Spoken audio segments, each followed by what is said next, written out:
దేవుని వాక్యంలోకి వెళ్దాం. ప్రకటన గ్రంథాన్ని కలిసి 21వ అధ్యాయంలోకి వద్దాం.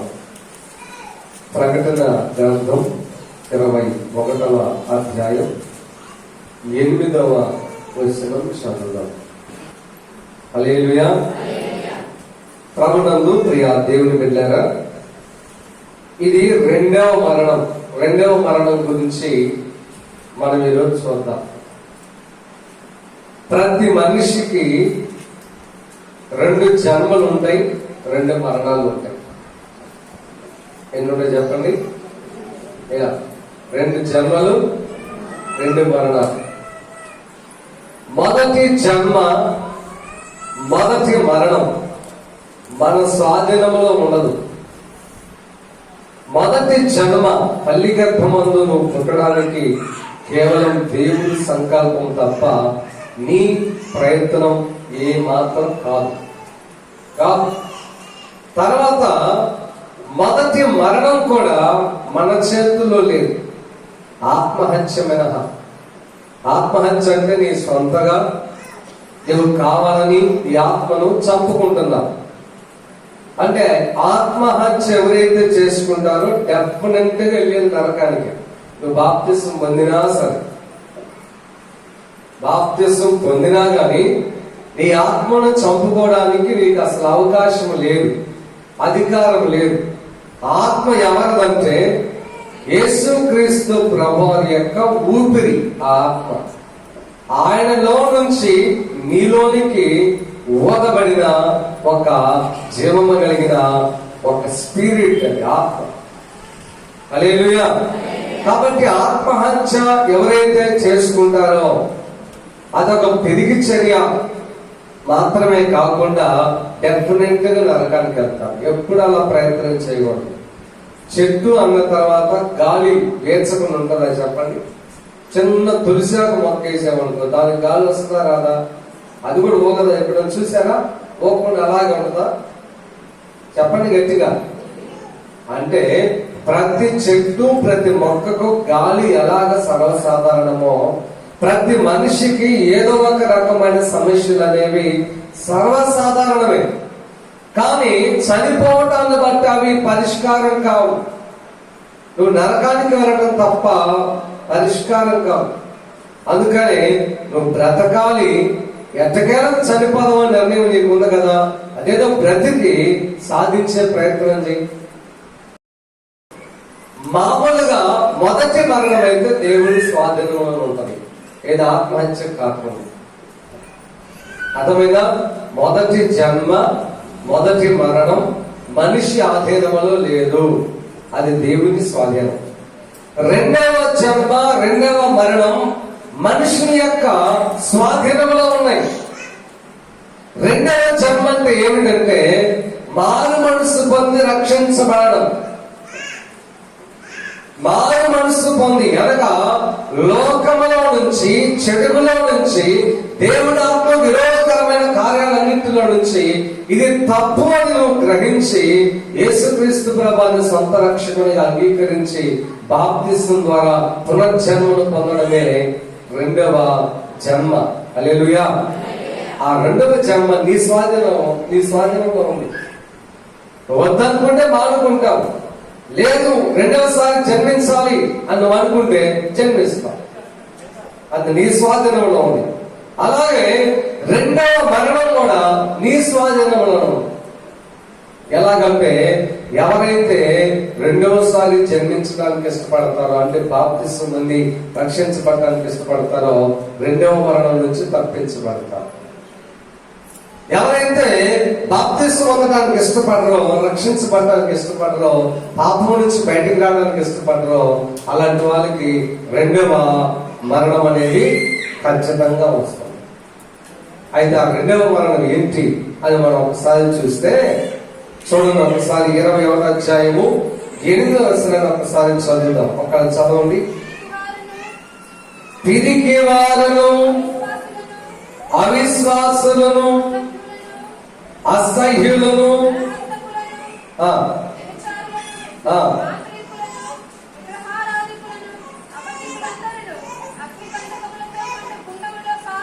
పాలు పొందుదురు. ఇది రెండవ మరణం అంటే ఏమిటంటే అగ్నిగుండములో పడడమే. అగ్నిగుండంలో ఇప్పుడు రకరకాలుగా ఆలోచనలు మనసులో కలుగుతాయి. ఏమిటి ఆలోచనలు అంటే, ఈ పాస్టర్ గారు ఎవరు పోయి చూసి వచ్చిందంట రెండవ అగ్నిగుండం, లేదా పరలోకం ఏమైనా పోయి చూసి వచ్చాడా? చెప్పండి. మూర్ఖులను గుణపరుచుట అసాధ్యం అన్నది వాక్యంలో. మూర్ఖులను గుణపరుచుట అసాధ్యం. ఎవరిని మనం బాగు చేయలేం మూర్ఖులు. కనుక ఖచ్చితంగా, ఎందుకంటే నీ యొక్క శరీరం అయితే చనిపోతుంది కానీ నీలో ఉన్న ఆత్మకు చావు లేదు. అది రెండు స్థలాల్లో ఉండాలి. ఒకటి పరలోకములోనన్నా ఉండాలి, లేదా ఎక్కడున్నా చెప్పండి, నరకంలోనన్నా ఉండాలి. హల్లెలూయా. గట్టిగా స్తోత్రం చెప్పండి. హల్లెలూయా. అయితే ఆ ఘోరమైన నరకంలో ఎవరు పాలు పొందుతారంటే, ఇక్కడ కొంతమంది పేర్లు చెప్పాడు, కొంతమందిని. ఎవరు వాళ్ళంటే, ఒకటి పిరికి వారు. ఎవరు చెప్పండి? పిరికి వారు అంటే భయస్థులు. అదేంటో గాని దొంగతనానికి భయం రాదు, పాపం చేయడానికి భయం రాదు, తేకాటానికి భయం రాదు, మందు తాగడానికి నీకు భయం ఉండదు, భార్యను కొట్టడానికి నీకు భయం లేదు, తగాదలు పడడానికి భయం లేదు, కత్తులు పట్టుకొని మనుషుల మీదకి, కర్రలు తీసుకొని మనుషుల మీదకి వెళ్ళడానికి నీకు భయం లేదు. కానీ ప్రార్థన రావడానికి దేనికంటే భయం. ఇక్కడ ఏముంది? ఇక్కడ ఏమన్నా బోధిస్తున్నామా? రోజు కర్ర పోగొట్టేటువంటి నీవు ఈ రోజు కత్తిని ఉపయోగించు. ఇప్పుడు నేను చెప్తున్నావు, మేము రోజు 2 పెగ్గులు వేసే నీవు ఈ రోజు ఒక శీర్షా ప్రయత్నం చేయి చెప్పాము మేము. పేకాట అలవాటు లేకపోతే ప్రయత్నం చేయండి, మీ మనసు ఉల్లాసాన్ని కలిగించింది చెప్పాము మేము. మంచిని బోధించే స్థలానికి రావడానికి నీకెందుకు భయం? హల్లెలూయా. నీకు మేలు కలుగు స్థలానికి రావడానికి భయం ఏంటి? చాలా మందికి సాతాను అంటే భయం లేదు, నరకం అంటే భయం లేదు, పాపం అంటే భయం లేదు, కానీ మనుషులంటే భయం. దేనికి? వాళ్ళని ఏమన్నా ఎగతాళి చేస్తారేమో. వారి ఈ అప్పులు ఎంతవరకు తెలుస్తారు చెప్పండి.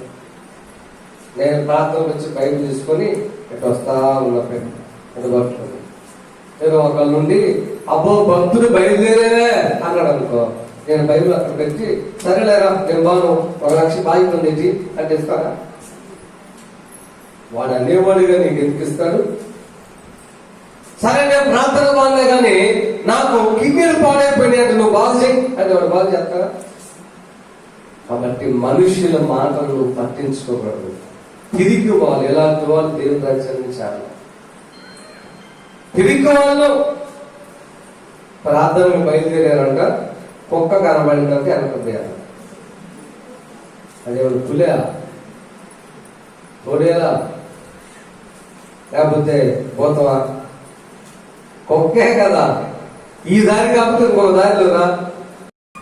కాబట్టి కుక్క అంటే భయం, మనిషి అంటే భయం. ఈ భయాలు నేను నరకానికి తీసుకుపోతాయి. బాప్తిస్మం పొందాలంటే భయం. మీలో అందరూ అలాగ ఉంటారని నేను చెప్పట్లేదు. దొంగతనంగా షేర్లు కొనడానికి నీకు భయం లేదు, కానీ నీ భర్తకు చెప్పకుండా బాప్తిస్మం పొందడానికి దేనికి భయం? దొంగతనంగా డబ్బు కొట్టేసి బంగారం కొనుక్కోవడానికి భయం లేదు, కానీ బాప్తిస్మం పొంది పరలోకం పోవడానికి భయం ఏంటి? ఇది మేలైనటువంటి పని కదా, దేవునికి ఇష్టమైన పని కదా, లోకములో నుంచి దేవుని చేతుల్లోకి వెళ్ళే పని కదా. కనుక ఈ సంగమా, దేవుని బిడ్డలారా, ఎవరు నరకానికి పోతారంటే తిరిగోలు పోతారు. పరిచయం చేయడానికి భయం. వాళ్ళు ఏమన్నా ఎగతా చేస్తారేమో, వీళ్ళు ఏమన్నా తక్కువగా చూస్తారేమో. ఎవరు తక్కువగా చూస్తే మనకేమైందండి? వాళ్ళు ఏమైనా వేసిపోతారు నేరుగా పరలోకం. కాబట్టి ప్రియ సంగమా, దేవుని బిడ్డలారా, దేవుని విషయంలో నీకు భయం ఉంటే నువ్వు నరకానికి పోయే ప్రమాదం ఉంది. నువ్వు బయటికి రా. రెండవది అవిశ్వాసులు. ఎవరు చెప్పండి? అవిశ్వాసులు అంటే ప్రార్థనకు వస్తూ కూడా విశ్వాసం లేని వాళ్ళు. కుక్క కలిసింది అనుకో, వాస్తవానికి ఏం చేయాలి చెప్పండి? మామూలుగా మీరు ఆలోచన చేయండి అమ్మా. ఇంజెక్షన్ చేయాలి. ఇంజెక్షన్ చేస్తే లోపల శరీరంలోకి ఆ ఇంజెక్షన్ వెళ్ళిపోతుంది. ఆ మందు విషాన్ని విరిచి వేస్తుంది, రక్తంలో కలుస్తుంది, నయమైపోయింది. ఒక దారం కడితే తగ్గిపోయిందా? దారం సరిపోని ఈ దారానికి శక్తి ఉంది అనుకుందాం. ఆ దారం లోపల నెట్టి కుట్లు వేయచ్చుగా, లోపల కదా జబ్బు ఉంది. అవిశ్వాసంలో ప్రార్థనకు వచ్చేటువంటి వాళ్ళు కూడా కుక్క కాస్త గీకితే చాలు సత్రపల్లి చేస్తున్నారు. ఎక్కడ చేస్తున్నారు? ఎక్కడ ముడికి అక్కడ చేస్తున్నారు. ఆదివారాలు కూడా చర్చిలో ఉన్నట్ల. కనుక ప్రియ సంగమా, దేవుని బిడ్డలారా, తిరిగి వారు దేవుని రాజ్యానికి వెళ్ళలేరు, అవిశ్వాసులు దేవుని రాజ్యానికి వెళ్ళలేరు. అసహ్యమైనటువంటి కార్యాలు నీ మనస్సాక్షిగా నీకు అర్థమైపోయింది. అసహ్యమైనటువంటి మాటలు, అసహ్యమైనటువంటి ప్రవర్తన, అసహ్యముగా. ఏది అసహ్యం? నేను ఇంకెక్కడ వివరించాలండి? ఇన్ని అసహ్యమైన పనులు చేస్తున్నారు. చూడండి, దేవుడి వాక్యంలో రోమా పత్రికలో ఒక మాట వ్రాయబడి ఉంటుంది. రోమా పత్రిక 2వ అధ్యాయంలో దేవుని బిడ్డలారా ఎలా ఉందో చూడండి. 26వ వచనం. కాబట్టి 1:26 క్షమించాలి. 1:26. అందువలన దేవుడు తుచ్చమైన అభిలాషలకు వారిని అప్పగించను. వారి స్త్రీలు సైతము స్వాభావికమైన ధర్మమును విడిచి స్వాభావిక విరుద్ధమైన ధర్మమును అనుసరించని. అటువలే పురుషులు కూడా స్త్రీ యొక్క స్వాభావికమైన ధర్మమును విడిచి పురుషులతో పురుషులు అవాంఛనీయమైనది చేయొచ్చు. అది అసహ్యమైన.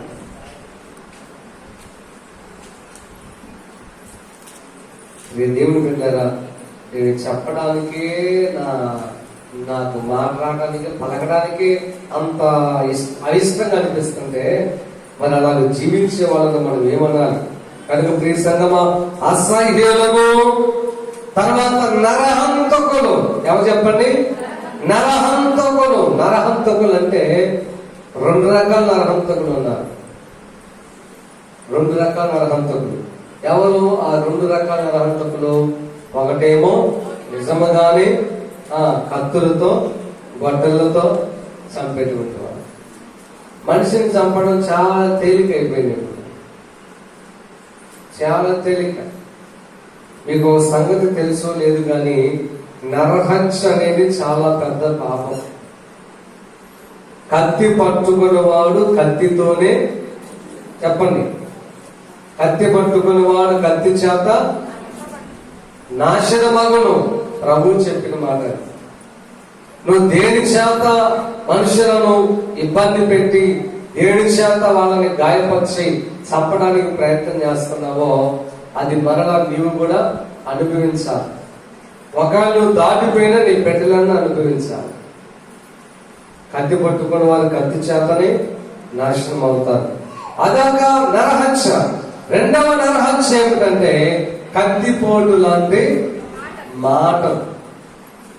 భార్య బాగా సంపాదించి డబ్బు తీసుకొస్తే, మమ్మ చాలా మంచిది, మా ఇంట్లో అడిగి పెట్టిన కాలం నుంచి మాకు బాగా కలిసి వచ్చింది, ఇక ఆమెను పొగుడుతో ఆమెని తేనె కంటే తీయగా మాట్లాడి నువ్వు ఏదో ఒక రీతిగా కన్విన్స్ చేసి ఆమె ద్వారా సంపాదించుకోవడానికి ప్రయత్నం చేస్తావు.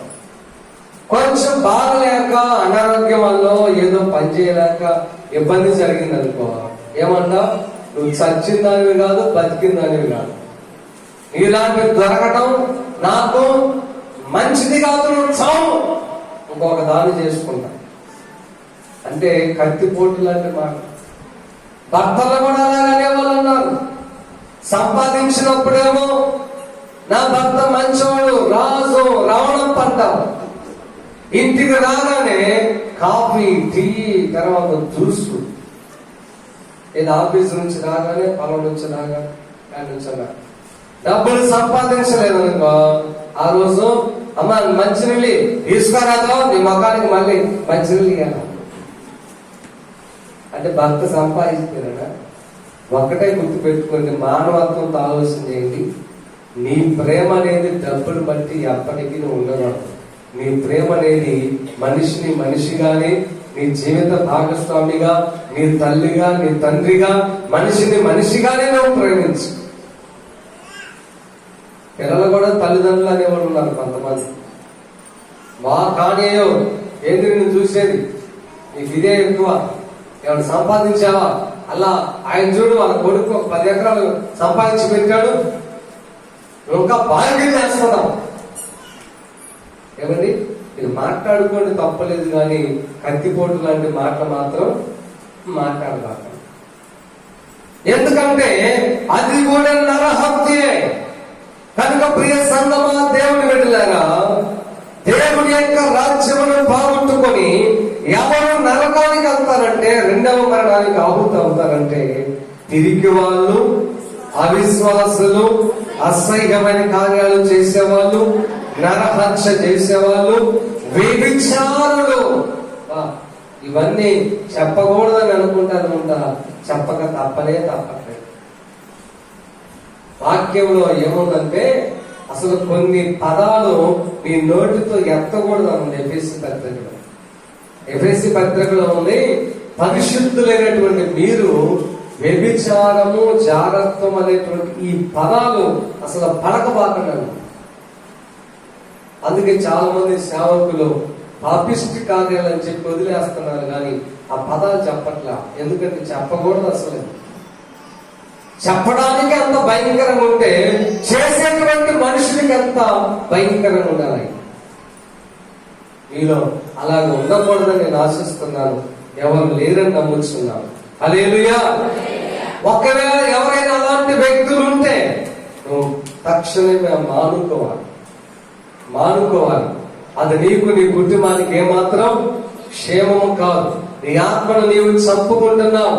ఈ రోజుల్లో ప్రియ దేవుడి బిడ్డలారా, చాలా బాధను కలిగిస్తున్న విషయాలు ఏంటంటే, యవనస్తులు తల్లిదండ్రులు డబ్బులు పోగేసి, పొలాలు అమ్మి, స్థలాలు అమ్మి, ఆస్తులు అమ్మి, అప్పు తెచ్చి, నువ్వు బాగా చదువుకోయా, ఇంజనీర్ అవ్వు, డాక్టర్ అవ్వు, లేకపోతే ఇంకోటవ్వు అని చెప్పి డబ్బులు పంపిస్తా ఉంటే, యవనస్తులైన వీళ్ళు ప్రేమలో దోమలు తొలగటని చెప్పి జీవితాన్ని నాశనం చేసుకుంటారు. అరే, వ్యర్థమైనటువంటి దాని కోసం వాళ్ళు చచ్చిపోవడానికి కూడా ఇష్టపడుతున్నారు. నేను జీవనం కలిగిన యేసయ్య కోసం నేను చచ్చిపోవడానికి ఇష్టపడలేకపోతున్నానే అనిపించింది.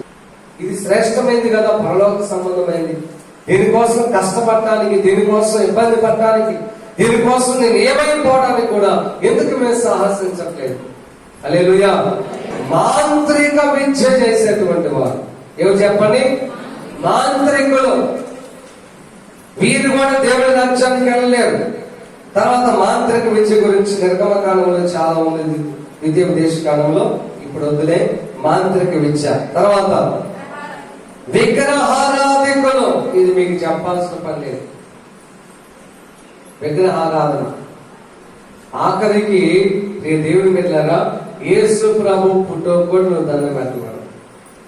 అది కూడా విగ్రహారాధన. నువ్వు పెట్టుకో ఫోటో, సిలువ పెట్టుకో, యేసు ప్రభు ఫోటో పెట్టుకో. ఎందుకంటే నీకు అజ్ఞానం కాబట్టి మనం కాదులు పెట్టుకుంటాం, ఇంట్లో పెట్టుకుంటాం, పెట్టుకో, తప్పులేదు. కానీ అక్కడ కొబ్బరికాయ కొట్టి దాని కాడ నువ్వు మోకరించి చేయాలి. ఎందుకంటే అది జస్ట్ ఫోటో మాత్రం. యేసు వాక్యమై ఉన్న దేవుడు, ఆత్మస్వరూపి. నీ గదిలో నువ్వు మోకరించి ప్రార్థన చేసుకో. హల్లెలూయా. కాబట్టి ఇక దీనినే మేము చేయకూడదనంటే ఇక మిగతా చేయొచ్చా? చెప్పండి గట్టిగా. కాబట్టి విగ్రహారాధికులను, అబద్ధికులందరూ అగ్ని గంధకములతో మండుగుండములో పాలు పొందుదురు. అబద్ధికులందరూ. ఏమండి, ఆలోచన చేయండి ఒక్కసారి. నువ్వు ఎప్పుడన్నా సత్యం నీ భర్తకు చెప్పావా? సత్యం నీ భార్యకి చెప్పావా? మీ ఇద్దరి మధ్య నిజమైనటువంటి ఆ సత్యముతో కూడిన అనుబంధం ఉందా? ఏమో సర్వసాధారణం అయిపోయింది. ఇప్పుడు ఎలా ఉన్నది అబద్ధం ఈజీగా. ఈ చర్చికి ముందు ఒకడు ఉంటాడు, చర్చి వెనక ఒకడు ఉంటాడు. వీడు వాడికి ఫోన్ చేస్తాడు, అది ఎక్కడ ఉన్నారా, నేను ఇప్పుడే నాశపడతా పోయాను అంటాడు. వాడు ఉంది ఇక్కడే. సత్యం చెప్పలేము మేము. దానివల్ల మనుషుల నమ్మకాలు పోయింది. ఏమో నిజంగా వస్తాడో లేదు తెలియదు, ఇస్తాడో లేదు తెలియదు, ఉన్నాడో లేదు తెలియదు, నమ్మకం పోయింది. కాబట్టి వాక్యంలో చెప్పబడింది, టైం లేదు కాబట్టి ముగిస్తున్నాను. మన మాట అవునంటే అవును, అంతే, అదే సత్యం. అవునంటే అవును, కాదంటే కాదు. దీనికి మించినది దుష్టు నుండి కలిగినటువంటిది. ఇలాంటి వాళ్ళందరూ మండుచున్న అగ్నిగుండంలో ఇది రెండవ మరణం. అది తప్పించబడటానికి ఈరోజు నీవు నేను ఈ స్థలంలో కూడుకున్నాం. ఖచ్చితంగా నేను తప్పించడానికి యేసు రక్తం సిద్ధంగా ఉంది. ఆయన శిలువలో మరణించింది అందుకోసమే. ఆయన ఎందుకు మరణించాడంటే చేతగాగా చనిపోలేదు, నీ పాపముల నుంచి విడిపించి రెండవ మరణం నుంచి తప్పించడానికి ఆయన పుట్టాడు. అందుకోసమే శిలువలో మరణించాడు. కానీ మనం చేయవలసింది ఒక్కటే, నువ్వేమి ఏసైకి ఇవ్వాల్సిన పని లేదు, కొబ్బరికాయ కొట్టాల్సిన పని అవసరమే లేదు, సాంబ్రాన్ని వెలిగించాల్సిన అక్కడే లేదు, లేదా డబ్బు బంగారం సమర్పించాల్సిన పని అసలే లేదు. హల్లెలూయా. అదంతా నీకోసమే చేస్తావా? ఒక 10 రూపాయలు కానుక వేస్తున్నావా? అది నీకోసం, నీ బిడ్డల కోసం. వేస్తే లేకపోతే లేదు. నువ్వు బంగారం వేస్తున్నావు, అది నీకోసమే. నీ పేద పరలోకంలో ధనం కూర్చుకోవడానికి, నీ బిడ్డలకు నీకు దీవెన కలగడానికి. కానీ పరలోకం మాత్రం వాటి ద్వారా దొరకదు. ప్రార్థన చేసుకుందాం, కళ్ళు మూసుకొని.